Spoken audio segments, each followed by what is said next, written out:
Ron Goodoff from FightHype.com. I'm here with the Giant Slayer, Michael Hunter. That's right. Also, the Gears of War expert. Yeah. Before we started, I just gotta ask, did you see the new Halo skin, or were they put in the Gears of War game? I know you're a big. No, I haven't seen that yet, but I do know the new one's coming out.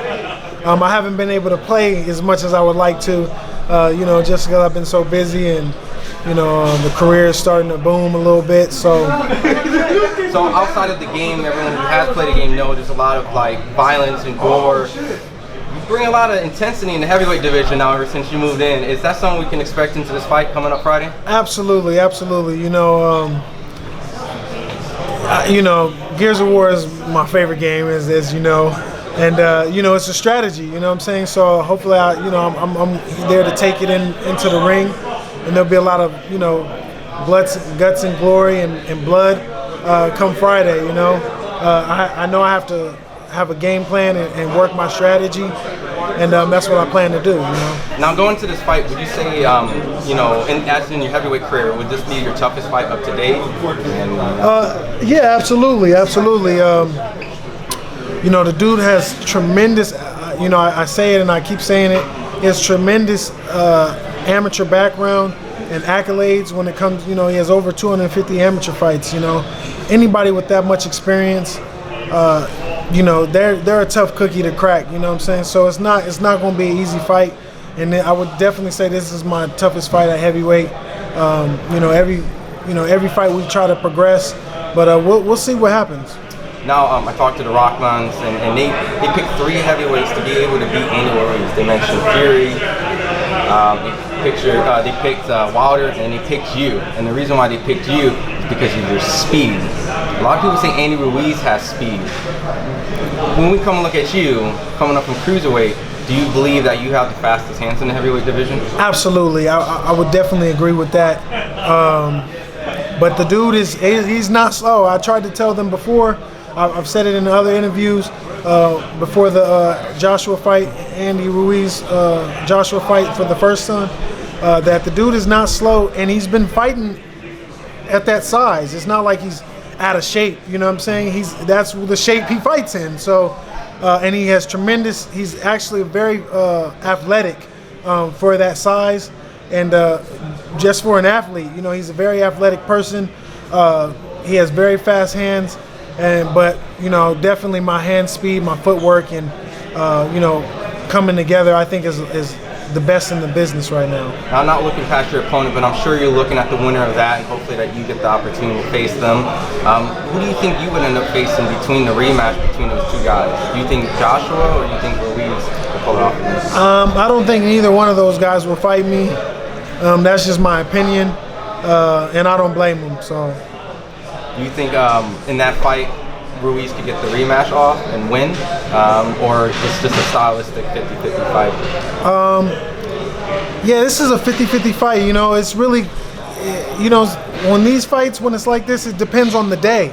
It comes really down to, because it's real defined. It depends on the strategies and the mentalities of that day. You know what I'm saying, and who's going to implement it the most. Because they both have great abilities, and they're both capable of beating each other. If you did they fought 10 times, it would be a toss-up. It's like rolling the dice every time. You know what I'm saying? I don't think you'll be able to start to see which one is better. But I think, as far as skill-wise, I think Ruiz is better skilled. But Anthony has so much athleticism, so much attributes that go along with his skills, and he's not, he has skills as well. So it just depends on his mindset and his mentality of that night. Now, when talking about mindset, mentality, you have a great mindset, great mentality. You understand boxing very well.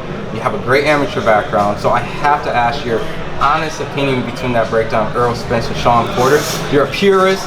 This is something where a lot of fight fans can actually benefit and learn from you, and what we can at least expect if you don't have a winner, and if you do, if you can just clarify. Well, I'll tell you one thing. Shawn Porter fought bigger weights, bigger guys, as far as in amateurs, than Earl.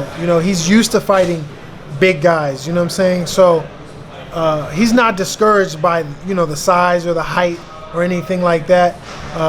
He fought at 165 as an amateur, and he's had hundreds and hundreds of fights at that weight. So he's fought. I think he's been sparring Benavidez, for this camp. So being the smaller guy is nothing new to him. You know what I'm saying? Now Earl, Earl is just, he's the truth. You know what I'm saying? It is what it is. He comes to win, and he puts a lot of pressure on you. He has a lot of boxing IQ.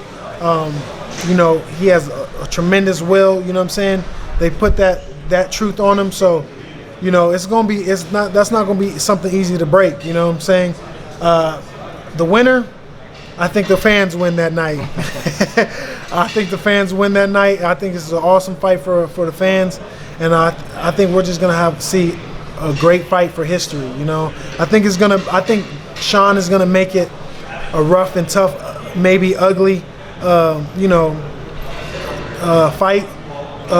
And when it tends to get like that, it gets a little closer because that's more of Sean's, realm, more of his area. But then we'll see. That's also Earl. The cleaner it looks, I think it might go in Earl's favor. So you never know. This is like we're playing with inches here. You know what I'm saying? So this is a great fight. I'm mentioning inches. Look, you got tailored up down to the inches. It's very nice. Got the nice outfit. I just have to ask, because you were a cruiserweight and you moved up to the heavyweight division, what has been like the most difficult thing and probably the easiest thing transitioning from that? Do you feel like you have more weight to carry? Well, definitely, trying to have a weight manage and, really not. I didn't have a problem making cruiserweight. If anybody watched the Usyk fight, I was very low. I was like 92 pound, 192 or something like that, 195 or something. So I made the weight easy, but just the night of the fight and managing and dealing with what to eat, what not to eat, when to eat, and all that type of stuff is something you have to have a lot of experience in. Something you have to grow. I always fought at heavyweight. Even in my amateur career, to go down and then I fought in cruiserweight. So most of my experience comes from heavyweight division, and I'm more comfortable there. I like being the giant slayer and making these guys quit. There's no better feeling than a TKO. You can always get a knockout, but that could just be luck. But when you take their heart from them, and it's nothing sweeter than that to me. Well, I appreciate the time that you always give us. Thank you. Excited to see your fight coming up Friday the 13th. Maybe we get some Gears of War action in the ring and maybe out of the ring. So hopefully you have some fun with that. For sure. Like that.